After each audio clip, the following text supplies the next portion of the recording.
Okay, good evening, everybody. Welcome to the Queen Anne's County Public Schools Board of Education meeting for the 1st of November, 2023. Please rise for the Pledge of Allegiance.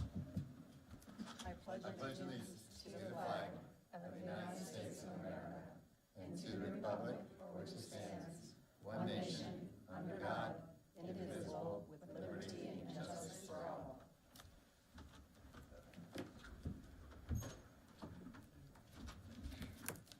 So pursuant to the general provisions, Article 3-305 and 3-104, the Board of Education of Queen Anne's County met in a closed session to have a finance department update, review the monthly human services resources report, discussed a personnel matter, the discipline of an employee, and reviewed the board handbook, and discussed ethics panel member term expiration.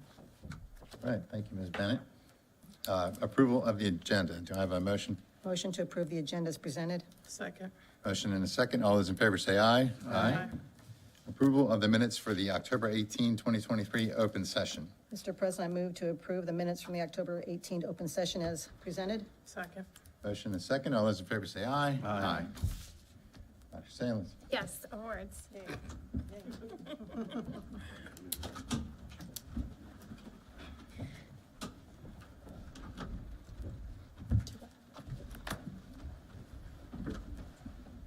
Oh, thank you.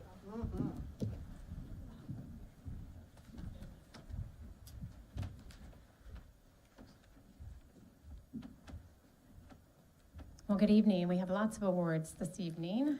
So our November is a very special month because we have two winners for the Energizer Bunny Award.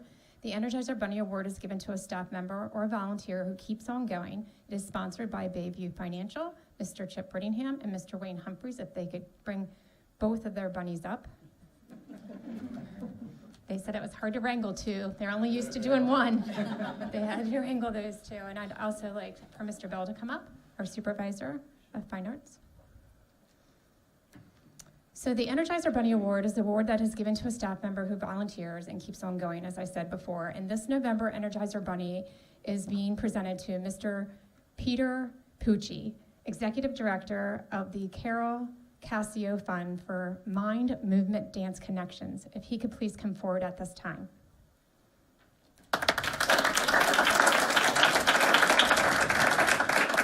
This award goes to Peter, who, as I said, is the Executive Director for the Carol Cassio Fund for Mind Movement Dance Connections. Peter is renowned for his choreography on Broadway and in dance companies worldwide.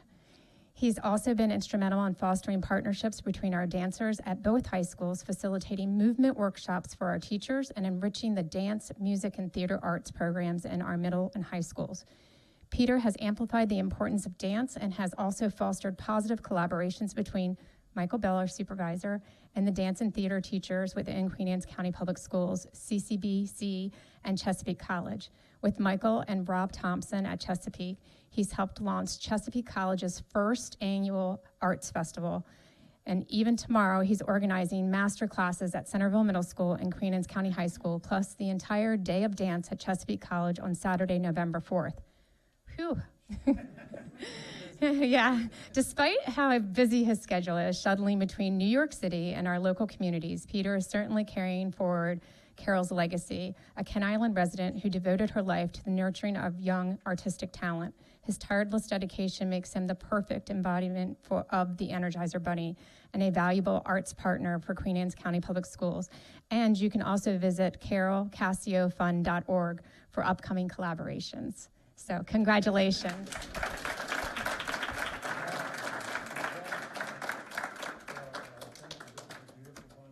Thank you.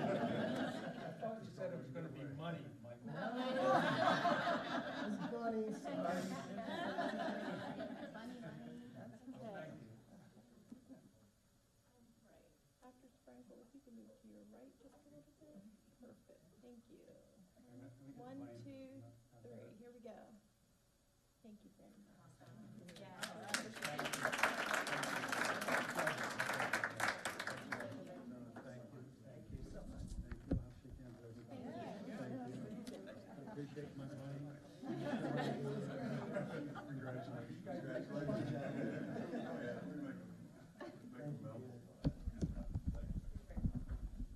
As I said, this month is extra special because we have another Energizer Bunny. And I'd like to invite up at this time Chrissy Gilberto, which is our Queen Anne's County High School Special Education Department Coordinator.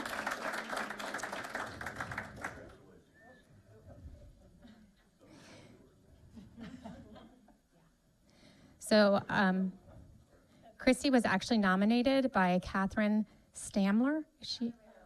Other way around. Sorry. So Mrs. Gilberto says that Catherine, who I'd like to invite up as well, or she's here, but I'd like to invite up the nominee.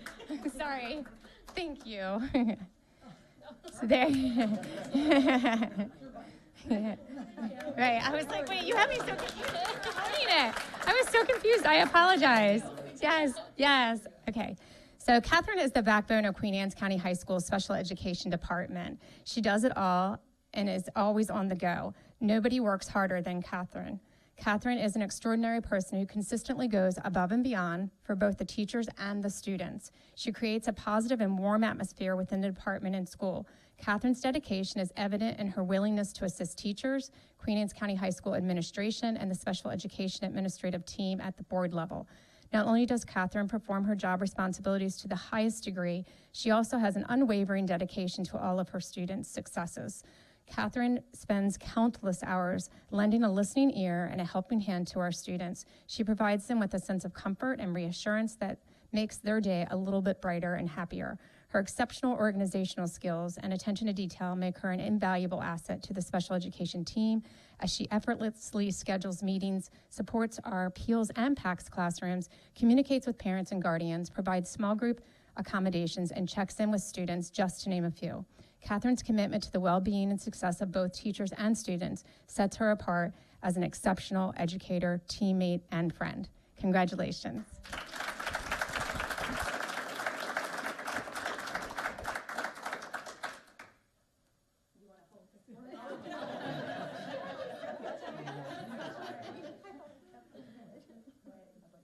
Here we go on three. Ready? 1, 2, 3.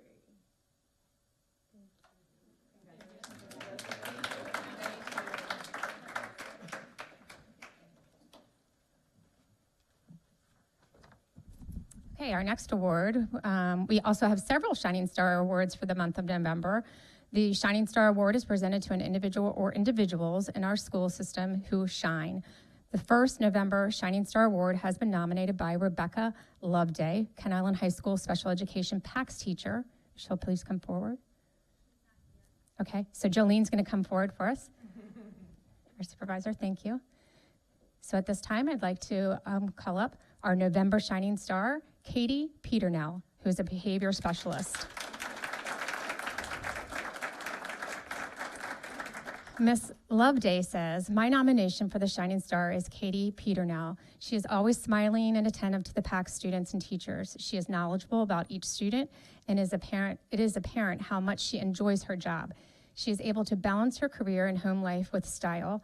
Katie stands out above. I enjoy each time we are able to collaborate and plan for the needs of our students and to elevate my plans for the students. She truly is a shining star. Congratulations, Katie.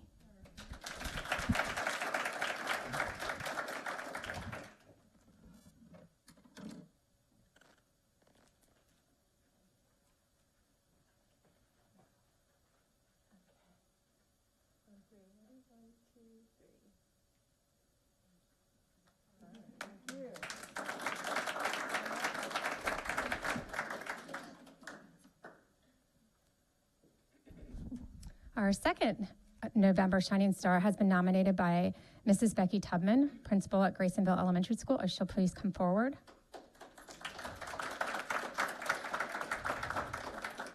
And the second November Shining Star is the GES Pre-K team. So if Lindsay Campbell and Laura Dean would please come forward.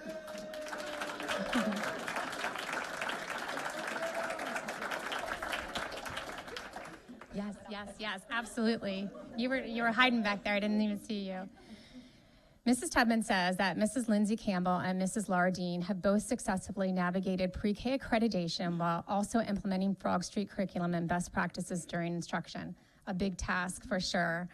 Both teachers go above and beyond to meet the diverse needs of their students while differentiating and making learning fun.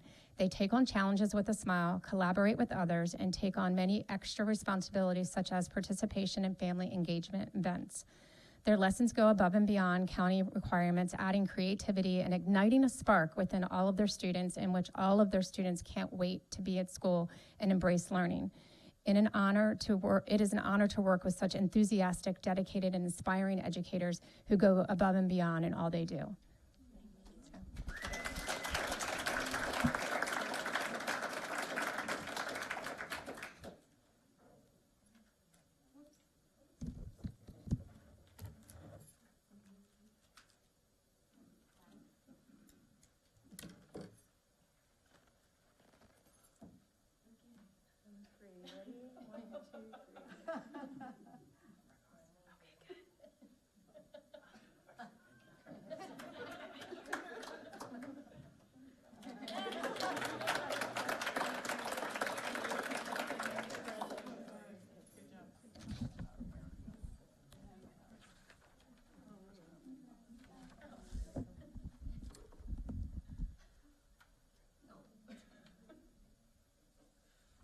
Okay, the Queen Anne's County Public Schools Spirit Award. This award is given to an individual or individuals who embody the spirit of Queen Anne's County Public Schools.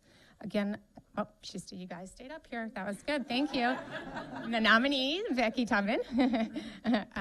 So our November Spirit Award winners are a co-teacher team, Dana Kemp and Chrissy Wilson, if they'll please come forward.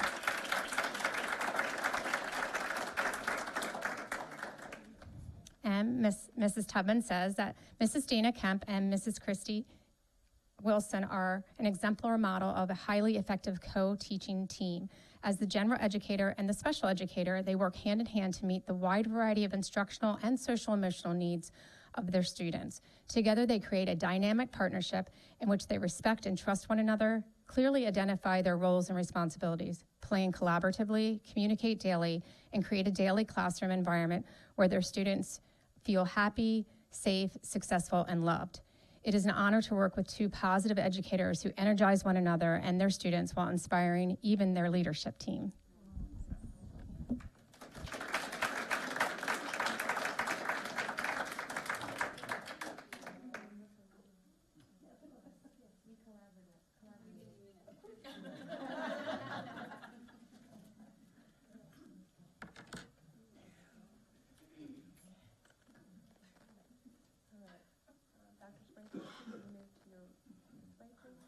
Perfect, thank you. 1, 2, 3. Just so you know, Mrs. Kemp has a student here to support her. Kurt, come on. Come on, buddy. Come on. Congratulations.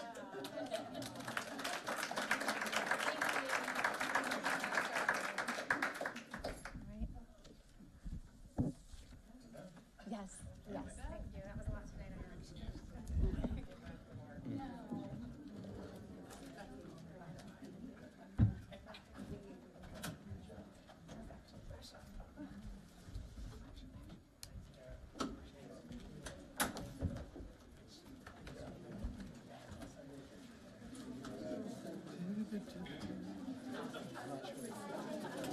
tonight.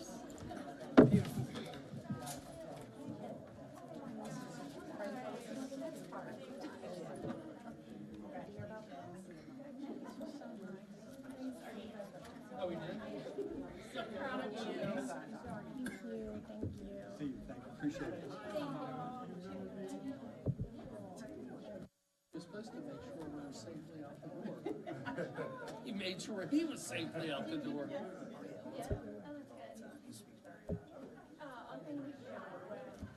Okay. Board involvement. Would any member of the board like to be recognized? Well, I'd just like to acknowledge we had the passing of two citizens this past couple of weeks that did a lot for Queen Anne's County Public Schools. One of them is Mr. Charles Nesbitt, was a teacher, a mentor, and a role model at Queen Anne's County High School, and it really did a lot for a lot of children in our school system. And also Mildred Casey, which was served on a lot of county committees, two-term board member. We're going to miss them. They did a lot for Queen Anne's County over the years. Miss Casey, in about 4 months, would have been 100 years old. And Mr. Nesbitt was in his mid-90s. But I must say, I'll miss him. I had one as a teacher and one as a board member, so it was fun. Thanks, Dick. I just want to say thank you to everybody in the community or within the school that was able to put on fall festivals or the trunk or treats for the kids at the school that may not otherwise been able to experience or celebrate anything. So thank you for everyone that helped out and volunteered with those. I'd Anybody like else? to recognize both football teams. We had a good game on Friday night. Both teams behaved very well. They played very well, and it was just good to see everybody out supporting both teams. All right. Well, I just want to say that Ms. Canna put on an amazing fall festival this past weekend. It was full of really great vendors. There was music, there was a little dancing, some food. It was really a good time, so that was fun. Okay, we have our student board members, Ms. Forte. What you got? Hi. So this month in November, our Interact Club at Queen Anne's is running Operation Christmas Child, and it's just a program that allows students to sponsor a boy or girl living in impoverished countries so they could receive toys or toiletries or any necessities that they need that they otherwise couldn't afford. And on November 17th, they will be collected from the classes and shipped all over the world, and it counts towards service learning credits for Queen Anne's County High School students. And November 2nd, our first quarter ends, and it's an early dismissal for all the students. And our SAT registration deadline for the December SAT is also November 2nd. And winter sports, we'll be having free physicals for winter sports at Queen Anne's County High School. And November 3rd is the professional development day and the non-duty day, and there's no school for the students. And November 4th, we have SAT testing for students at Queen Anne's County. And November 6th, the Future Business Leaders of America and the Business Honor Society will be starting their canned food drive, and many local pantries are stocked from this drive each year, so it just helps provide some food for some people. And the Navy is also giving a presentation for students from 9 a.m. to 10:30 a.m. on November 6th, and it's for STEM, or students interested in STEM who are juniors or seniors. And November 10th, our quarter one report cards will be sent home, and it's the opening night for the fall play, The Arsenic and Old Lace, sorry. And it's at 6 o'clock on Friday and Saturday. November 13th, the spring semester registration day for Chesapeake College for any students interested in dual enrollment. And November 14th, we have our North County Interchoral Sing-Along at 6 p.m. And it's just over 250 students from the middle schools and elementary schools will be performing in this sing-along. November 15th, winter sports, the first day for winter sports, and the fall ASVAB test for juniors in English 3 classes, and the FAFSA information night at 5:30 p.m. And on November 17th, it's the last day for seniors to choose their yearbook photos, and it's the day that we're collecting the Operation Christmas Child boxes. And November 18th is another date for the fall play, The Arsenic and Old Lace at 6 p.m. And then November 19th is the fall play matinee at 2 p.m. And November 21st is the last day for seniors to submit their senior quotes for the yearbook. And November 22nd, our Thanksgiving break begins. And then on December 1st, Salisbury University will be at our school for on-site college admissions, and it's also this day for the Christmas parade. That's all we have. A lot going That's a on. lot. Yeah. It sure is. Couple things. Okay, thank you. Mr. Sandifer's not available tonight, or he couldn't make it, so I think Dr. Kibler, you're going to read a statement. Sure. So he wants everyone to know, so again, he's from Kent Island High School. The fall play starts on Friday. The fall playoffs are underway, and the girls' soccer team are regional champions as they defeated Queen Anne's County High School last night, 3-2 in double overtime with the game-winning goal by Caroline Cavanaugh. He says, our football team, so again, I'm reading for him, shut out Queen Anne's last Friday, 30-0. Their staff participated in a half-day professional development focused on how to support students' social and emotional well-being. Apprenticeship Week is later this month, and Ms. Hessen, the new career coach, has a ton of activities and visitors planned to promote the workforce engagement. And he also wanted everybody to know that many seniors are submitting applications today for early acceptance into colleges and universities. All right, thank you, Matt. Dr. Salas.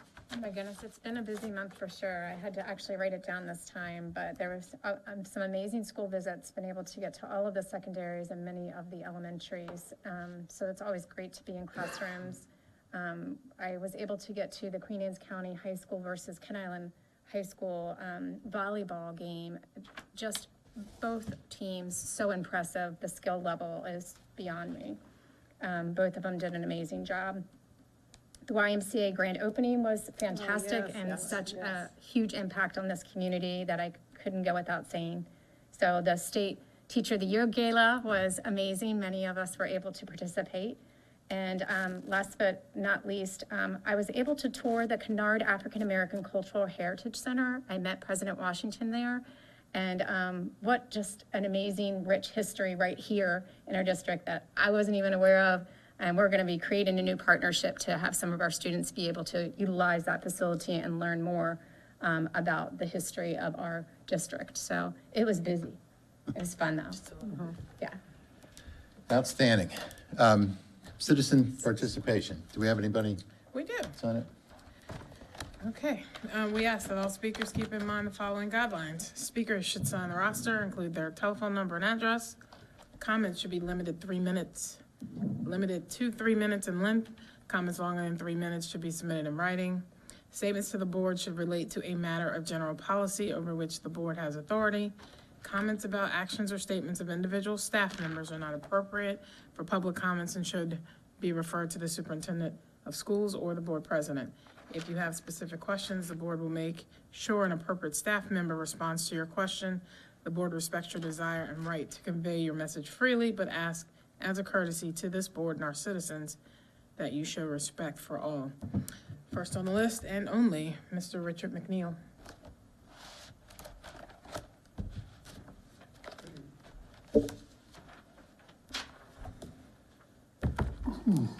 Good evening, Richard McNeil. I live in Centerville and represent among other things, myself and the retired educators and school personnel group.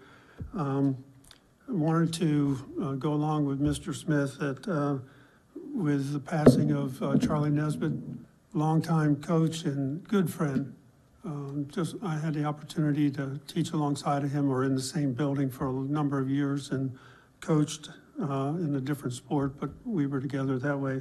And even afterwards, he was always around here in the community, carrying on conversations and supporting things. So it was just a good man.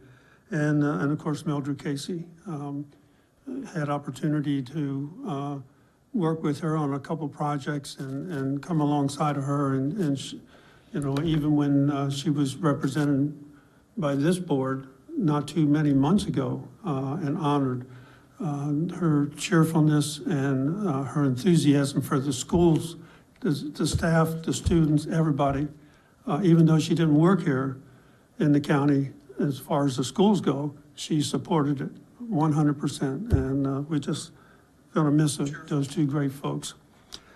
From our group, just wanted to let everybody know that we had a wonderful luncheon in October where we did 2 projects, and one of those we decorated about 27 pumpkins, to which we distributed to the nursing home, to the facility over there, and all the patients. And if you were to go in there now, they're still there. Starting to get a little squishy here and there, but you know, that happens.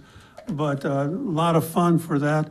We also, one of our projects for the schools for that month was to collect bottles of water, cases of water for all the nurses at the schools. And each school, we collected enough for each school to have 2 cases for each of the nursing stations and 3 for the high school. We just figured there's more at the high school, so we're not trying to do anything different on that part. But it was just a great time. We're looking forward to, and we were recognized again at the state board for our programs here in the county. not the state board, but the state retirement group. I'll make sure I get that right. We were recognized again for Queen Anne's County for our participation and the number of folks that we have who are enthusiastically in joining that. So we appreciate that and the hard work that we do. So thank you very much. Thank you. All right, no other speakers? No, sir. Moving on to information items, 6.01, audit report, Ms. McKendrick.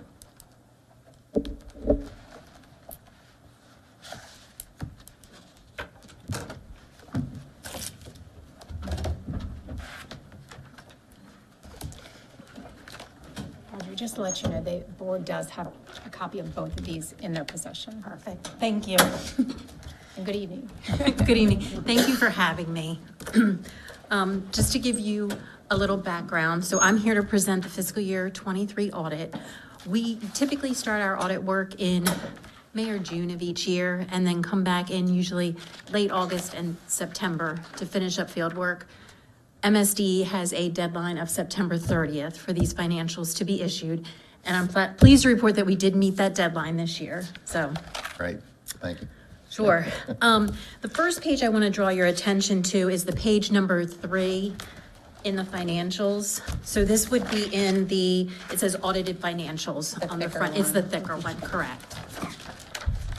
And so on page 3, under the opinion section, second paragraph, where it says, in our opinion, the financial statements referred to above present fairly in all material respects the respective financial position of the governmental activities, each major fund, and the aggregate remaining fund information of the Board of Education of Queen Anne's County, Maryland, as of June 30th, 2023. That means you received a clean opinion. We found no issues that we needed to report to you. This is the best opinion that you can receive. And please feel free, if anyone has any questions, feel free to interrupt me. The next page I'm going to have you turn to is page 6. And that is an additional report on our report on internal control over financial reporting and on compliance. Again, with this report, we found no issues that we felt we needed to present to you. It's a clean opinion. And then the next section, which starts on page 8, is the management discussion and analysis. And this section is just an opportunity for management of the board to provide their insights on what happened during the year in more of a layman's type terms than in the actual financials.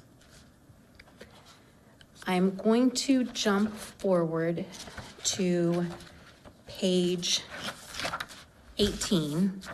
And on page 18, so your financials have actually 2 sets of financial statements. They have a set of government-wide financial statements, which are on a full accrual basis, and then you have government fund financial statements. So the first 2 statements are the government fund. The first statement is the statement of net position, and that's similar to a balance sheet. And the difference between this and the fund financials are basically this statement reports your fixed assets, so your buildings, buses, those types of items. It also reports long-term liabilities, and what primarily is in that category is your OPEB liability and your pension liability. And you'll see on here, your cash at the end of the year was at about $15.7 million with a net deficit of about $92 million, which is really strictly related to that OPEB liability. Is extremely high, so. Jumping to the fund financial statements on page 20. Again, this is the balance sheet without those fixed assets or the long-term liabilities. And again, you'll see your cash at about $15.6 million, your total cash. And if we go all the way to the bottom into the total fund balance, you'll see that your total fund balance for the general fund, food service, and then your non-major governmental funds, which would be your school construction and your schools, the student activity funds, you have a total fund balance of approximately $7 million. Last year it was sitting at about $11 million. And you can see the biggest decrease was in your general fund, which last year was about 8.1 versus 4 million this year. And of that, 1.3 million is unassigned to be used for whatever needs you may have. The change in fund balance on page 22 kind of just details your revenues and expenditures for the year. And then following that statement on page 24 is your fiduciary funds, which is your retiree health plan trust fund. That's a fund that's set up to accumulate funds for future OPEB cost. And then you also have a custodial fund for the regional education funds, which aren't funds of the county. The next section in the financials are the notes to the financial statements that start on page 26 and run through page, I believe, run through page 50. I would be happy to go over any of these. There were no significant changes to these notes during the year from prior years. So if anybody has a question, I'd be happy to answer it. Otherwise, I am going to skip to the statement on page 52, which is the budget to actual expenditures in the general fund. And one thing I want to note, at the time these financial statements were issued, there was an additional budget amendment needed for some of the expenditures that were over budget. So I'm going to strictly just talk kind of about your actual on these. You'll see that your actual revenues for the year were at about 121 million. Actual expenditures were at about 124.5 million. So there was revenues over and expenditures of about 3.7 million at the end of the year. 2.4 million of fund balance had been budgeted to cover that shortfall, which left a remaining shortfall of about 1.3 million at the end of the year before any additional budget amendments. And then the rest of the supplementary information here is really about your pension and OPEB. And then there's notes to that. And then there's supplementary information that starts on page 61, which details out, similar to the front statements, your non-major governmental funds, the capital projects and school activities. And after that, we can talk about, that's really all I have for the financial statements unless someone has a question. Just because I probably missed something, because these numbers, how you carry them over and liabilities for insurance purposes. Our fund balance that we keep from year to year is inside our policy. What is the exact number did we come in last year? When you say 1.3, was that what we? So as what the fund balance from the government-wide perspective, from the government fund perspective, your fund balance in total was about 4 million. About, let me find it so I give you the correct information. Okay, so your total fund balance on, this is on page 20, for the general fund was at 4 million. 32,000 of that is non-spendable. So if you look up to the top where you have inventory, that's where we get that number from. And then there's an assigned fund balance, which if you look on page 50, it details out what makes up that assigned fund balance. Okay. Part of that is assigned for future insurance costs. Part of that is for encumbrances that are going to be paid for in fiscal 24, but there were purchase orders cut for those in fiscal year 23. And then there was also a portion of fund balance related to accrued leave. So where individuals have accrued time off that they would get paid for if they. That's included in there. That's already, if they took it all, we'd be. You would have to pay that out. Now the odds of that, so the total fund balance was 4 million. 2.7 million is assigned for encumbrances, leave, that type of thing, which leaves about 1.3 million of unassigned fund balance at the end of the year. The other report that we issued was the audit communications, which is the smaller report. And again, we found no issues. This is standard verbiage for this. We found no issues that we felt that we needed to report to you in this. I will mention there is one other report we will issue. So we do testing of your federal award expenditures, and we are in the process of wrapping that up now. We have found no issues, so we anticipate a clean opinion on that. That is due to MSDE by December 31st. All right, any questions? No, that was pretty thorough. Yep. And clean opinions. Clean opinions. Yep, we like that. Nothing further? Thank you so much. Thank you. Sure. And I would I would like to say very much thank you to the superintendent and the entire finance staff. It was a interesting and great year. We had a good audit, so thank you. All right, thanks again. Yeah. Okay, 6.02, mathematics update, Ms. Smith.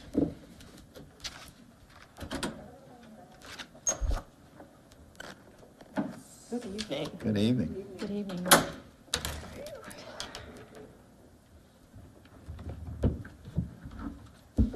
It's at the top, Amy. Oh, thank you. Good evening, Mr. Schiffinelli, Dr. Salins, board members, and executive team. I'm Amy Smith, Supervisor of Curriculum Instruction for K-12 Mathematics and Gifted and Talented. And, sorry, go ahead. I'm sorry. You're okay. I thought it was already there. Sorry. And I'm here to give you some mathematics updates for just some information and kind of where we are in our data and the trends that we're seeing, some of our curriculum and instructional focus now as we've moved out of pandemic and really starting to look at data that we can now start to build off of, because it really has been kind of a lull of data components of where do we go next, and now we have some places to be able to make some decisions and some movement on. So you saw from Dr. Kibler last month the state data trends so that you could see kind of where the state has been in the course of the last several years. The 2019 data, and you of course see some significantly higher bars overall. That was pre-pandemic. It was the last of the assessments that were on old platform in old status mode, and where we were, or where the whole state was. And then you can see the sequence of the following year, when we came right out of pandemic and we had some of the diagnostic issues, and now last year's set of data. Dr. Kibler also shared with you our current QACPS trends. So you can see that in 2019, we were looking pretty well, and we were significantly higher than the state in the whole scope of where we were in MCAP across the board at all of our grade levels.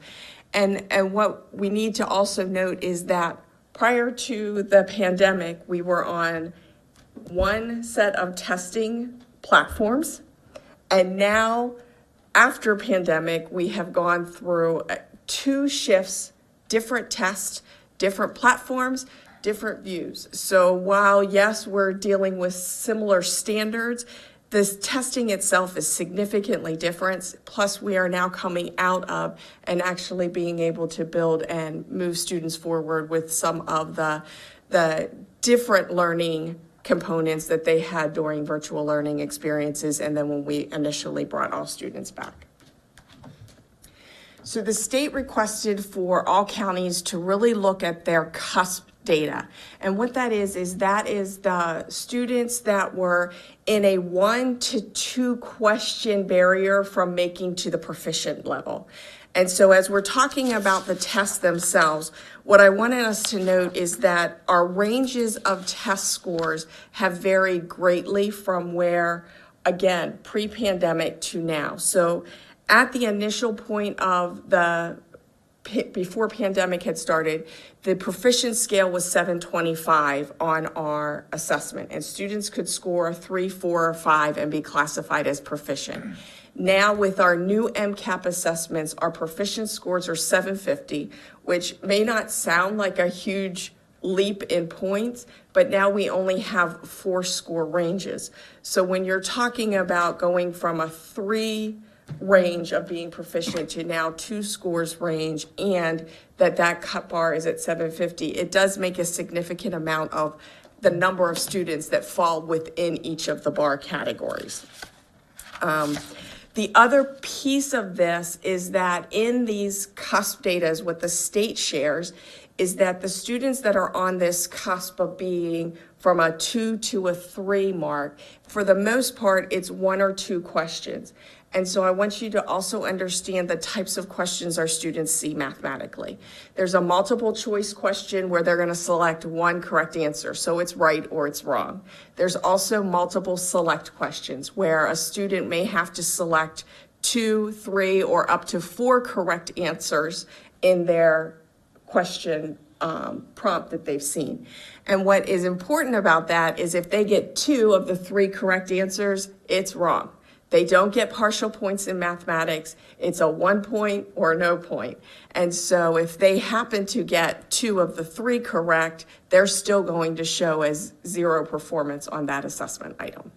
Is that the way it was pre? And in Park, it was also that way, but the difference between Park and where we're at right now with MCAP is Park was significantly longer and had more assessment items. So when a student may have missed one of those multiple select answers, they actually had more opportunities to show understanding in their standards. Now, because of meeting some of the testing time requirements, MCAP is shorter, has less questions that address each of the standards.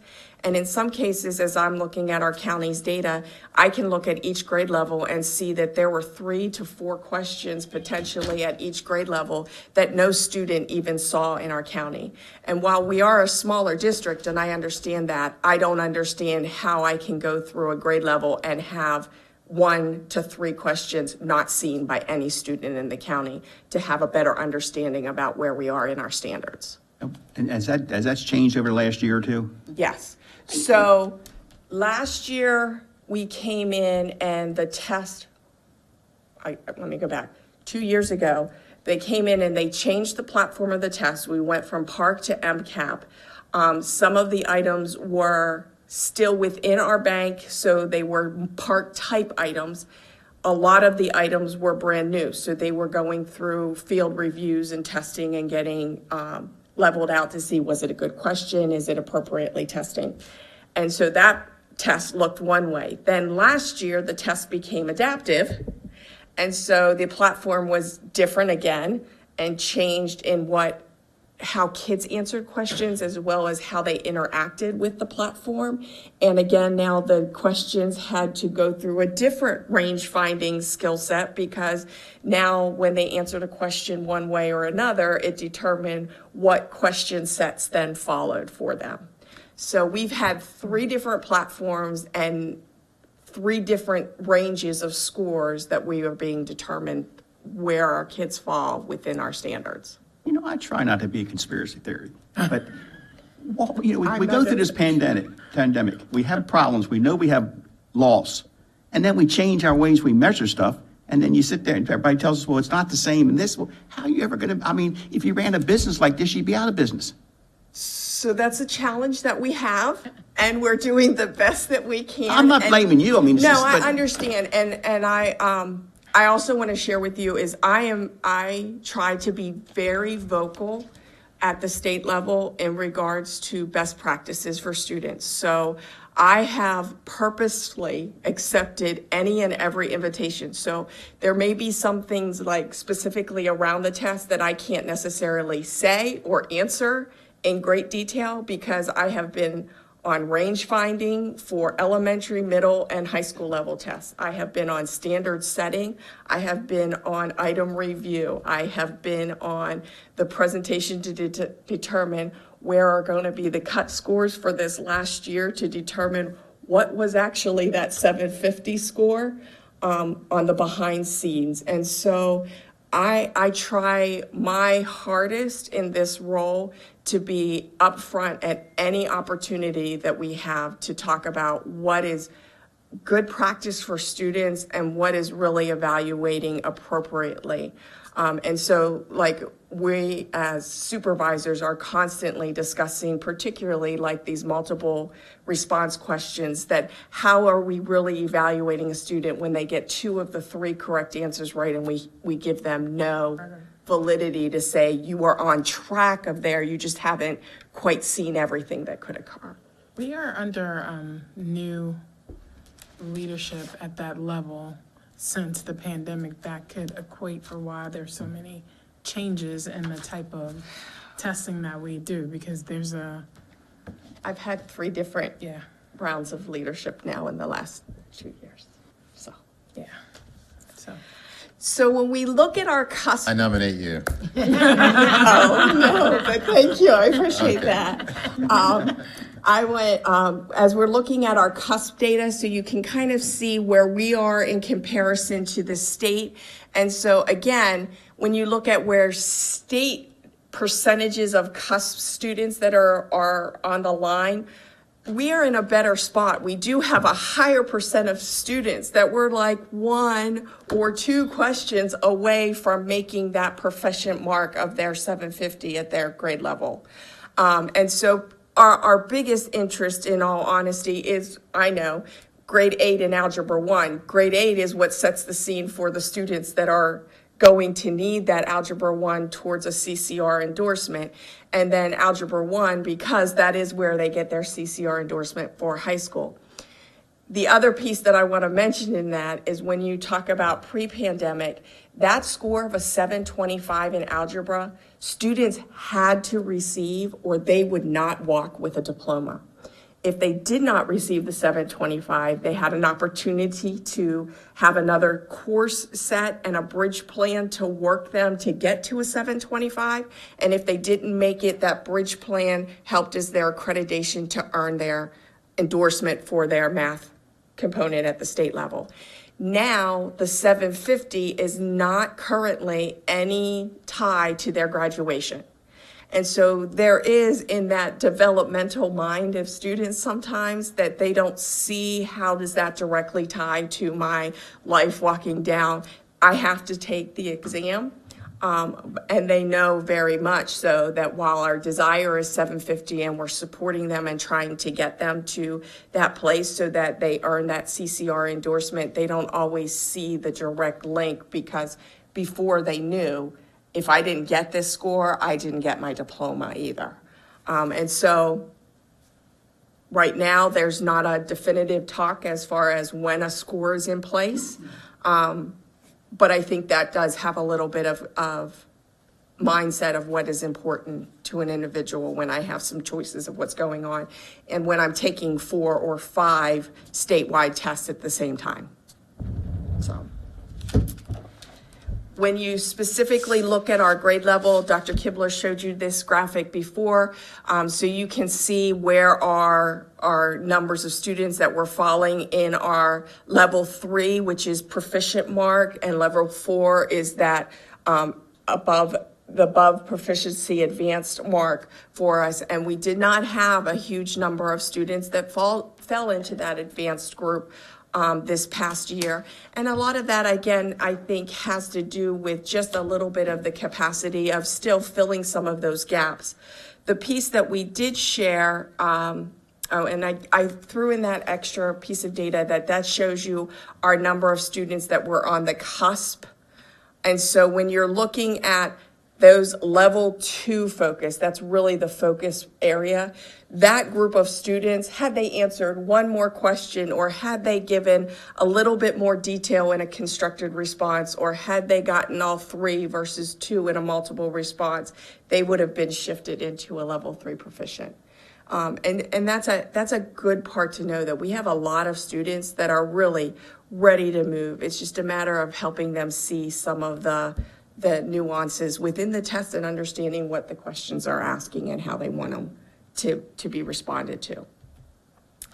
So we had our iReady diagnostic progress, and when I submitted this presentation, I did not have this information, so I'm really excited to get to share with you some more information about our iReady diagnostic.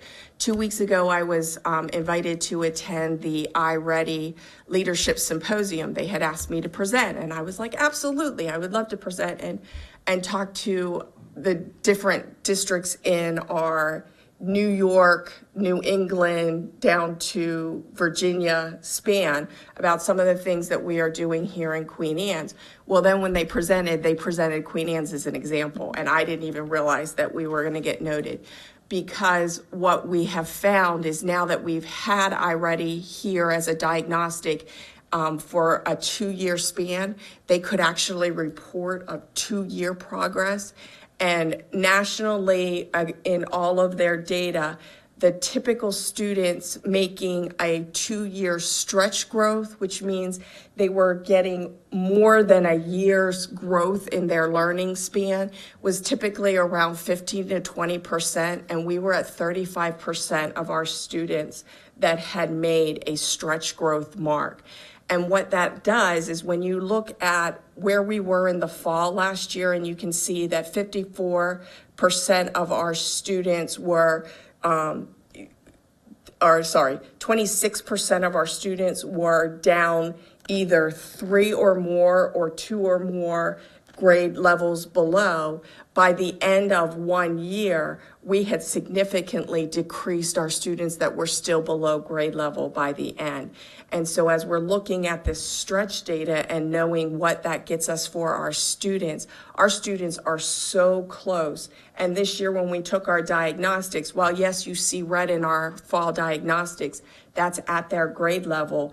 The majority of our students are following in this yellow band, and our red band is significantly smaller from last year where we started. That means they are ready to be at grade level instruction.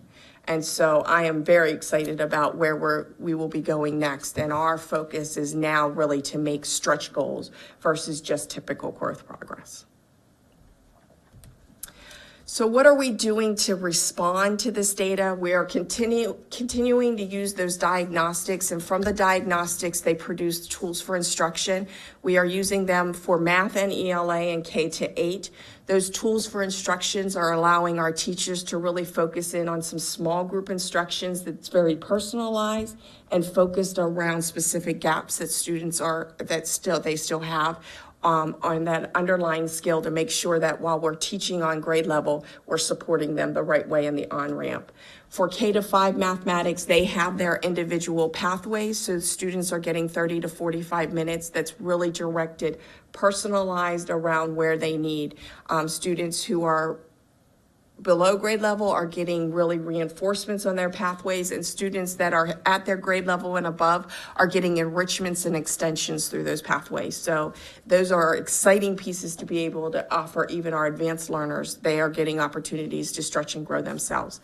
Our middle school intervention added the iReady pathways this year, so that is the support tool for students that are in the intervention programs there. Our mathematical professional learning is supporting small group instruction rotations regularly at the secondary level. So last year, we really embraced it more in the middle school. This year, the focus is really expanding and using it more even in our high school levels as well. We've continued our focus around the student experience of tasks and building models and reasoning so that students are really seeing math in context versus just individual rote practice and routines. Professional learning is around building thinking classrooms. There's been some great research that has come out and results from building thinking classrooms, and it's really about the engagement level of students exploring mathematics learning in a little different way than just sit and get at their tables and in direct lecture type activities. We have an extensive program monitoring that we do in the schools. We are now going in teams, and we're really focusing on our co-teaching models within the schools at the middle and high school level. The team goes in, we visit many classrooms, we talk to the teachers, we talk about what our next steps of instructional focus. We really look at the mathematical understanding for both the content teacher and the special education teacher. MSDE is offering many different PD components around mathematical reasoning, and in the spring they are offering OGAP training, which is really a critical skill set in training teachers to recognize what are trajectory trends when a student shows a certain misconception. How do we directly teach to have students fill in that misconception and reteach so that they're learning correctly? And that brings me to the close of my components, but do you have any questions for me in regards to our math progress and data? I just have a question about grade 8. It seems as if our grade 8 math seems exceptionally low compared to our other math levels. So that is across the state in all the counties, because what we have to remember is that our highest achieving students are in Algebra 1 in 8th grade.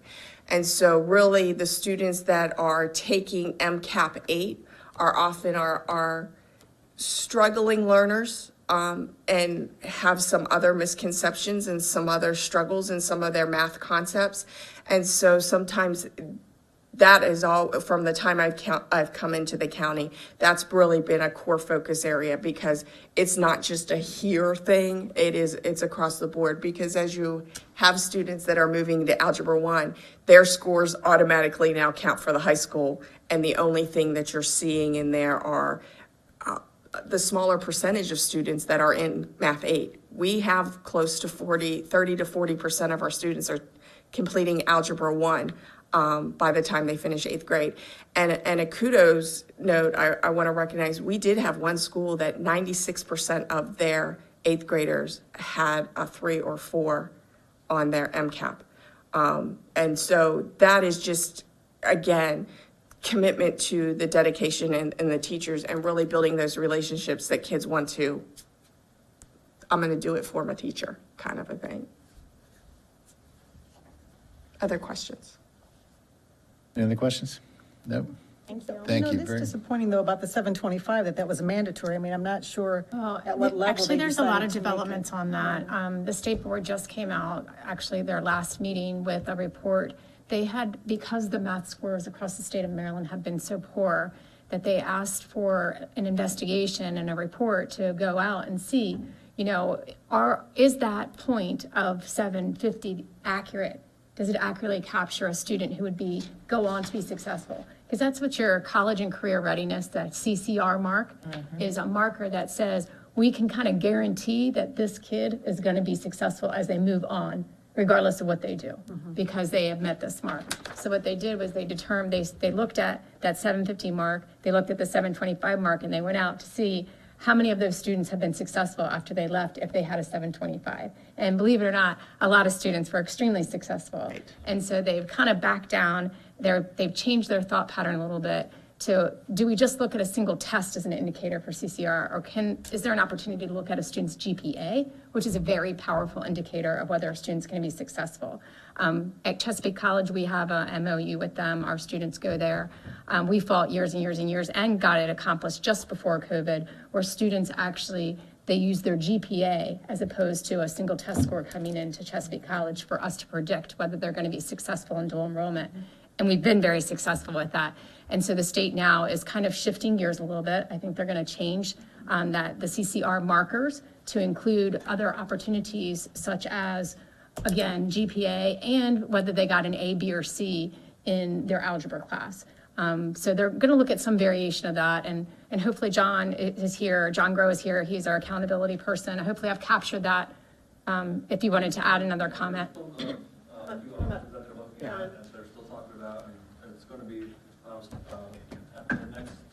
December state board meeting, there'll be more information on that. Okay, so he said at this December state board meeting, there'll be additional information on that. And Dr. Kibler also would like to weigh in. Yeah, sure. I just wanted to kind of piggyback on that and a comment that Ms. Smith made about how the score is not necessarily a graduation requirement right now.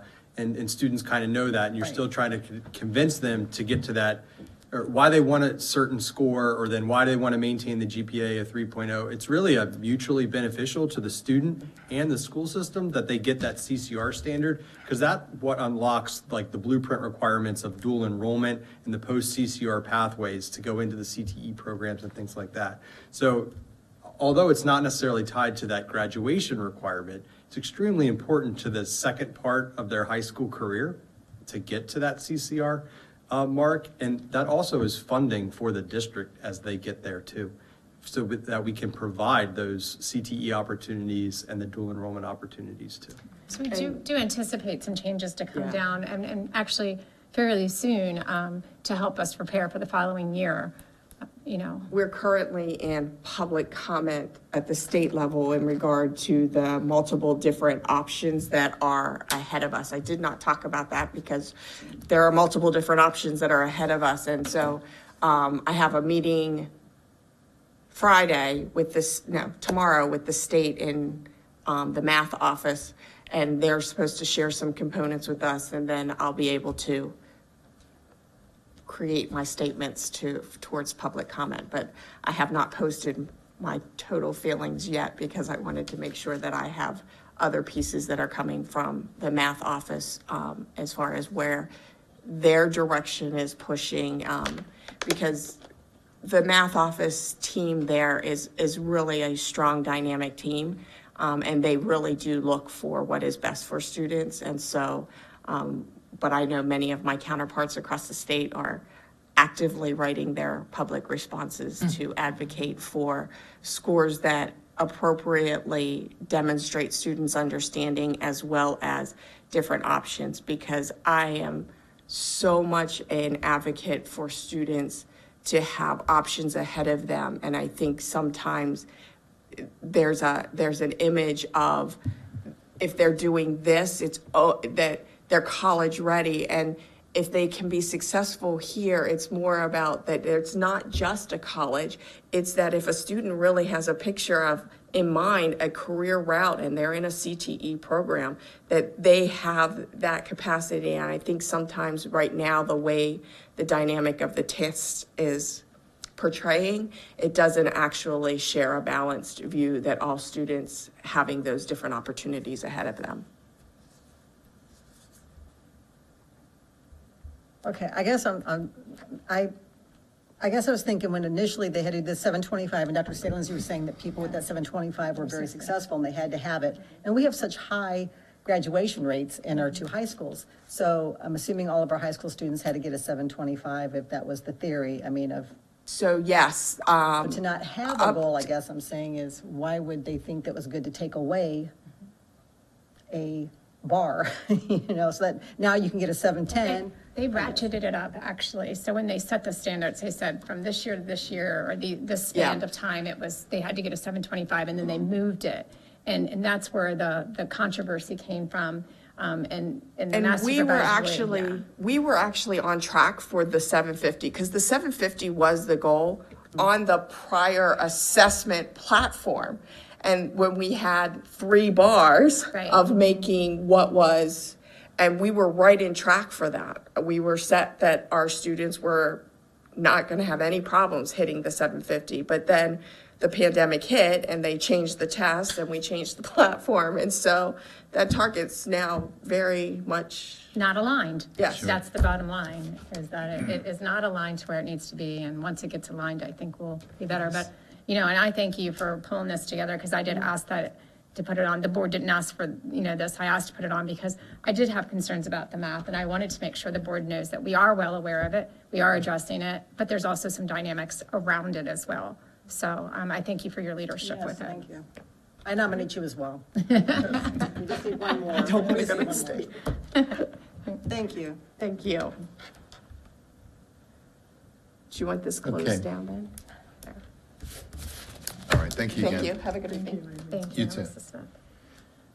6.03, charter school notice, Miss Kate Boland.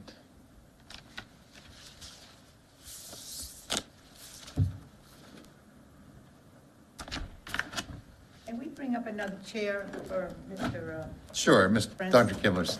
Thank you. Oh, no, okay. He's all right. Never mind.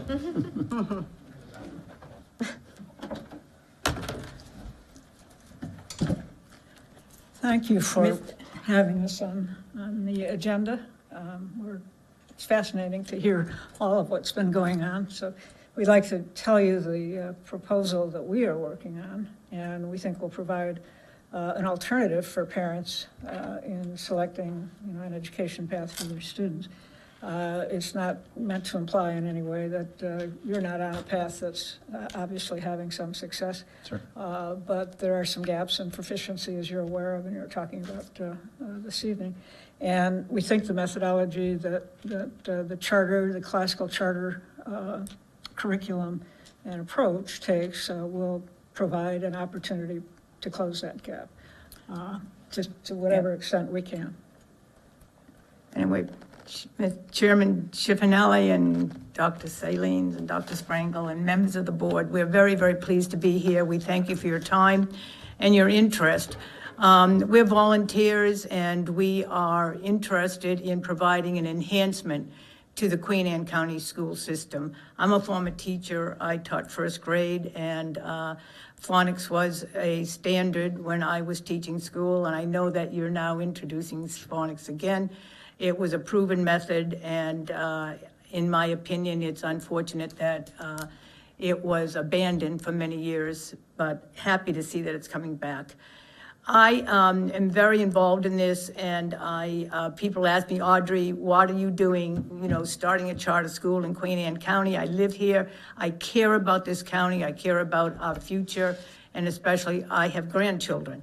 And that's kind of the incentive for, I think, a lot of people. But my concern is the proficiency rates. And I know that the pandemic had something to do with it, but the pandemic had something to do in all countries. And I just read an article recently where the United States has always been one of the top three, China, Russia, and the United States, as far as academics and education proficiency. And if you haven't heard this, it's really alarming. It's very, very critical, in my opinion. It's even a national security issue that we are now 37 in the world. 37 in the world. The education system in the United States of America, math, science, and language arts. It is very distressing. And when I found that out, and when I heard that, and I also discovered what the proficiency rates were in most public school systems. Queen Anne County is fairly good, but relatively speaking, the proficiency rates are not where they should be, and more than half of the students are not at grade level in the elementary grades, K through 5. And that's alarming. And that's when I decided I had to do something. And I think everyone feels the same way. We all are in this together. We have to do something, and you're doing whatever you can. But I just think there's more that can be done with maybe perhaps different approaches and different teaching methods and some traditional classic subject matters like Western civilization and a focus on founding fathers and history, geography, some of these subject matters that really have taken a back seat in many, many years of our public education. And so I did some research, and it's all out there. It's all factual. It's all public record. What schools are performing? What schools have students that are at grade level? And in every case, it's either the private schools where parents are working 2 and 3 jobs to put their children through school to get the kind of education that they feel is their children deserve, or it's charter schools.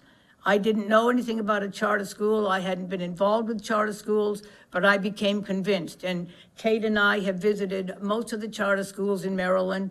I just have to mention there's 2 in Frederick that are well established and are very, very successful.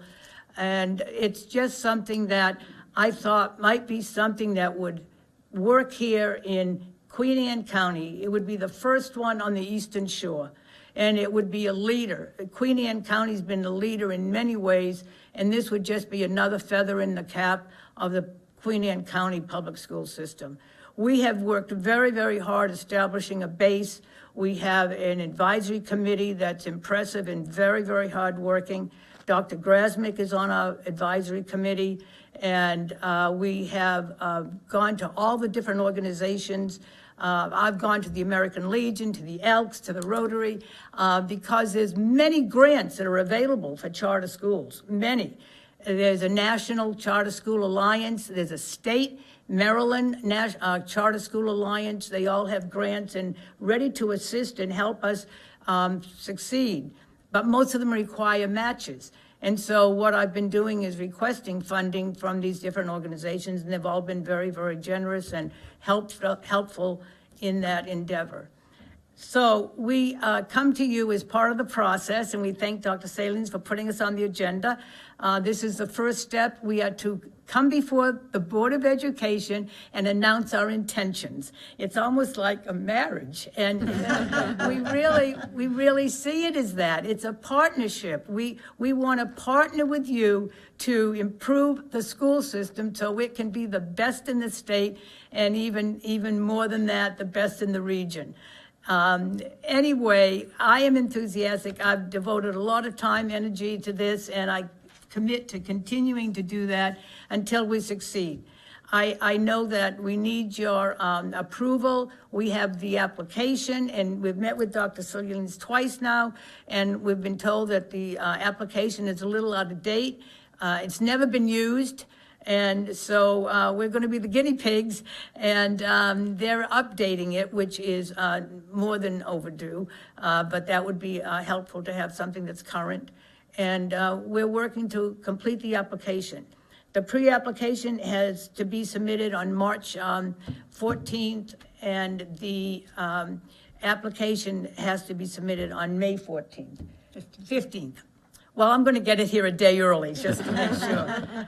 But anyway, that's what we're aiming for, that's what we're working toward, and we hope that obviously we'll have your support and your advice and your guidance.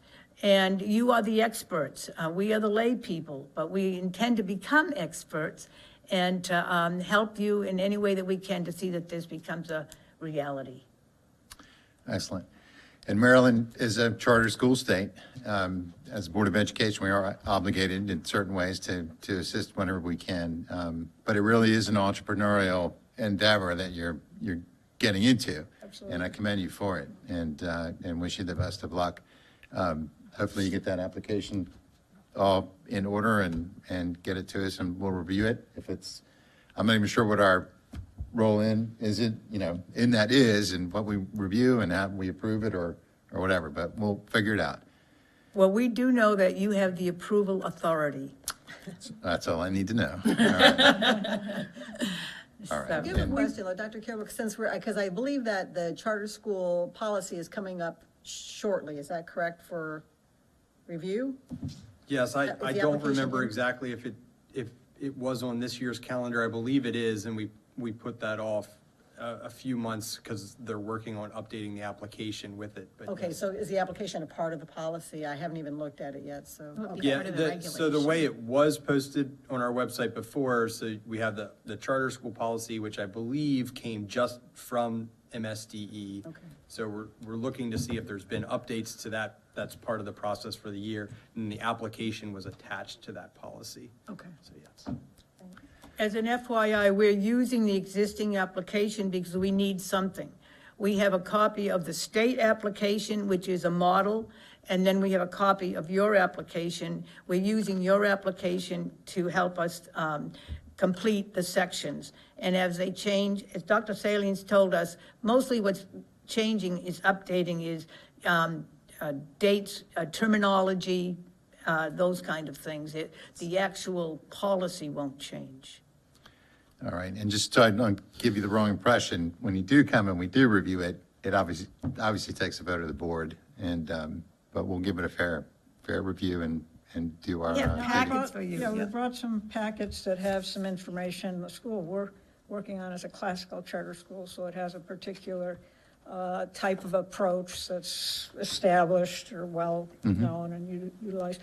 So I have information in there about that, how we would structure the curriculum and essentially the philosophy.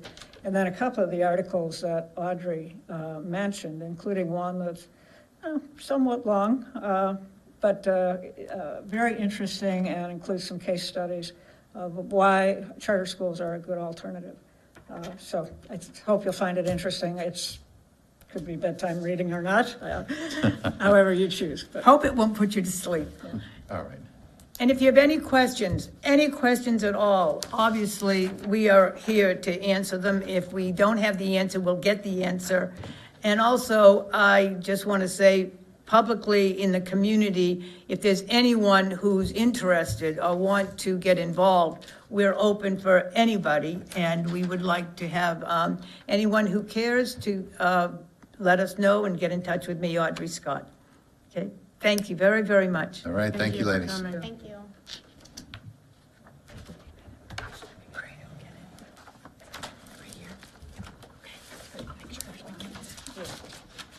Okay, that brings us to 6.04, cursive writing curriculum discussion. And this is a board discussion.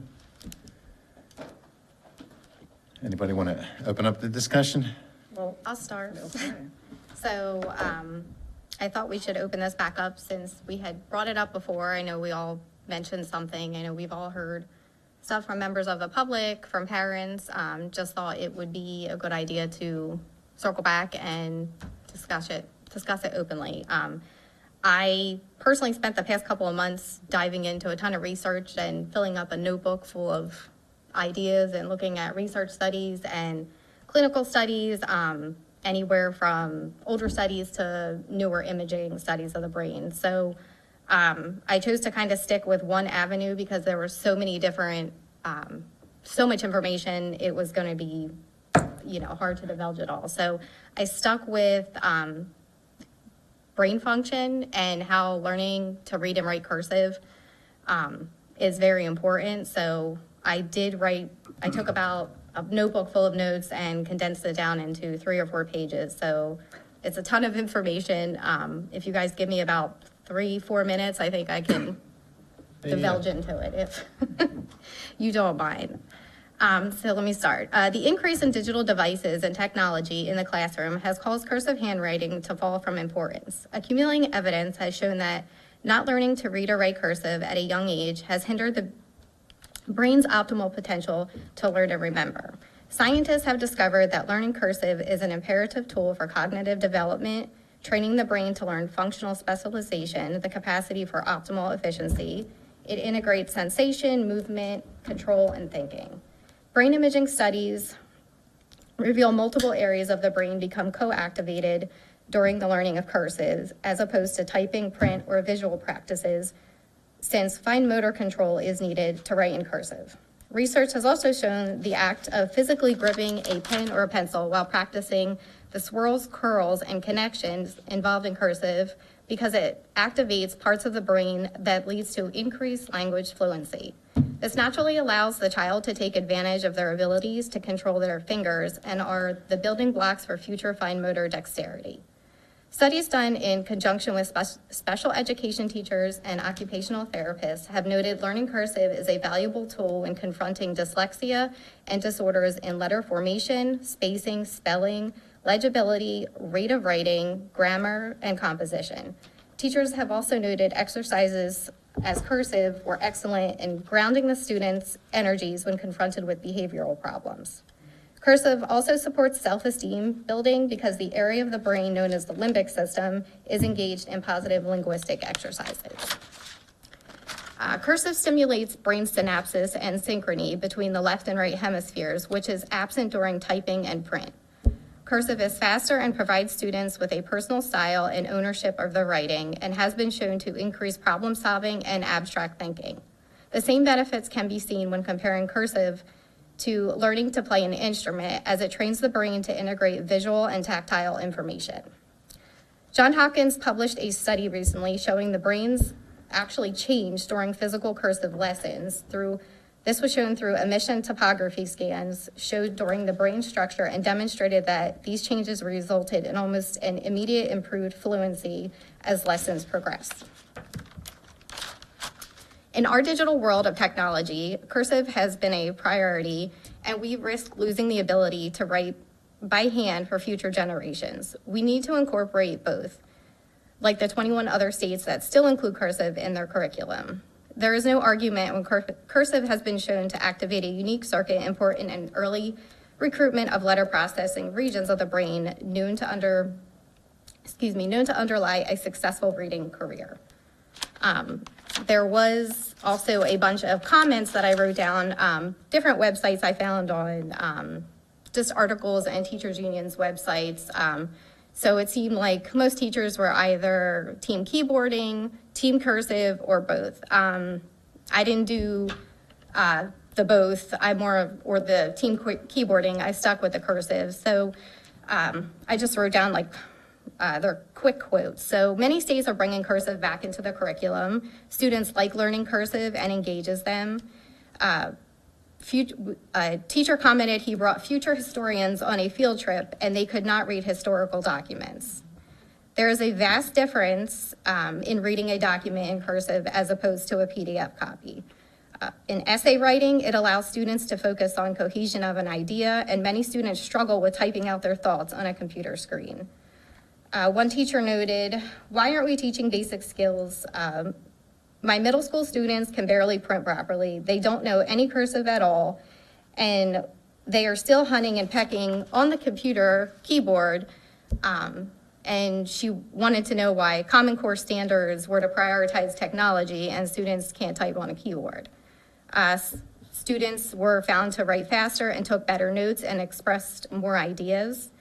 One teacher wanted to know who will decipher and interpret public documents, diaries, and family documents, and how easily things can be distorted. And one that kind of stuck out, one of the teachers quoted,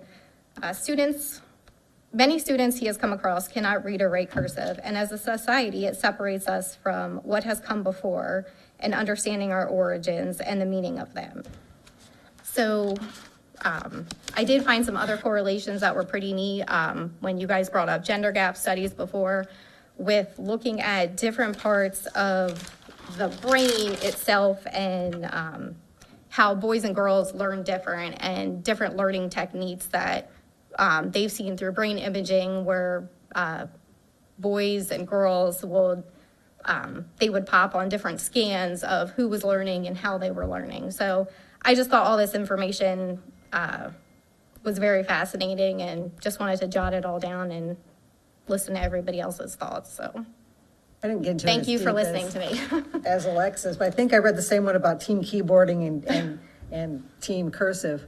And yeah, I agree. I mean, what I would read was just that the functional specialization, especially the memory, the retention, that because when you type down verbatim, they said frequently people on keyboards would type stuff down verbatim, wouldn't remember anything. But if you had, when you're writing it, you kind of have to paraphrase, you kind of have to just jot your short notes, and then when you go back through it and review it and change it, that helped you remember it. The only thing negative that I read at all, because I did read a little bit about team keyboard, is just your time. And I was like, it's not as if our kids don't have enough screen time, so how wonderful. Another benefit was to take them off the screen. And I mean, now they have blue glasses so that you don't freak out your eyes, right, with the, so much screen time, to make them write something on the paper. But I think it's great it would be nice to join the 21 states, even if we're just the county. It was amazing to see how they showed some of the work in some of the clinical studies for kids who have dyslexia, and they showed their print versus their cursive, and it was just amazing. Like, you know, they could barely print, but their cursive was legible, and it was just eye-opening. So I don't think anybody thinks it's a bad idea, but do we know why it was removed? Because they wanted to prioritize technology. That's why it was removed from, they wanted to look ahead for the future. That was a whole nother subject I didn't want to get into, but it says it was removed to prioritize technology. You didn't do a good job at prioritizing technology. So over the past 10, 15 years, I guess, a lot of the school systems around the nation have dropped cursive writing. And I guess in the last 3 or 4 years, a lot of school systems are realizing that was probably a mistake, and they're putting it back into their curriculums. And obviously that's not a reason for us to do it just because everybody else is doing it, or a lot of other school districts are doing it.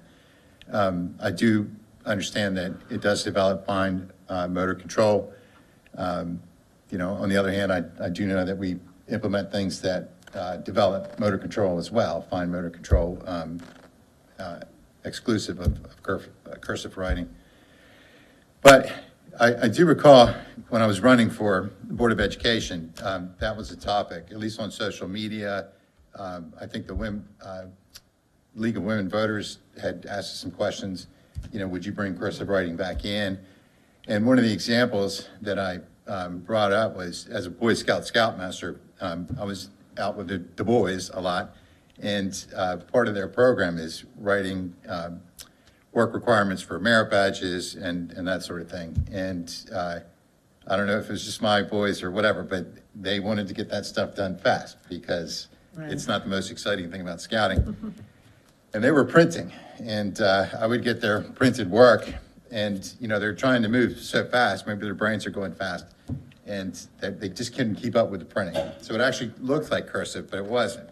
It was a lot of it was illegible. So that's just an anecdotal story there, but you know, it's something that we need to consider, and I think that the proper procedure would be to give the public notice if someone is inclined to make a motion that we change the curriculum to include cursive writing. And I believe it's only, what, in third grade? Is that when they begin to learn cursive?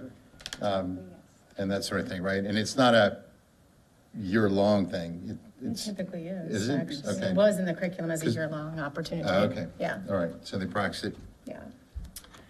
It was a long time ago when I learned it, so I can't remember how I learned it. But, so the proper procedure would be to give the public notice, put it on the agenda, and whoever wants to make that motion or resolution, whatever, we'd have another discussion at that time and make a vote on it. I would also like to hear, I've heard from the superintendent, we've discussed it me too. offline, just you and I. I think it would be beneficial to hear from the Let me share some of the from things the that we staff. talked Yeah, about. or you can- Or do you want to do it next time? We're having the discussion now, so if it's It's up to however you you. want to. Okay, I mean, Yeah, I'm whatever happy your to share, thoughts are. I'll just share what I shared with Sure. our president in a conversation. It was removed because we are in a digital age. We are developing digital literacy. I don't discredit any of the research that's been presented this evening, but I will say that there's research on the other side of it as well, like there always is on two different sides. So I'd like to present a little bit of that. Just like President Chipinelli said, that we do understand that it has to do with fine motor skills, and as a matter of fact, developmentally speaking, that's why it doesn't start till third grade, because it's a fine motor thing. But we do have several things in our curriculum that we have enhanced to be able to increase fine motor opportunities, everything from puzzles to drawing to musical instruments and things like that. I think it's important for us to understand too that research shows that 77% of Americans, and this is last year's data, so it's probably a little higher, but 77% of Americans own a smartphone and use it as their primary means of communication. And so I think that's important to understand.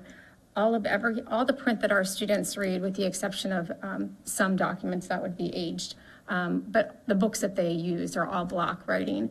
And I don't want any misconceptions out there that we don't have students write, that they're only getting screen time, because they do write. They learn how to block write, which is, your printing, and they do a lot of writing in school. And I don't want that misconception to get out that our students aren't writing because they aren't using cursive handwriting.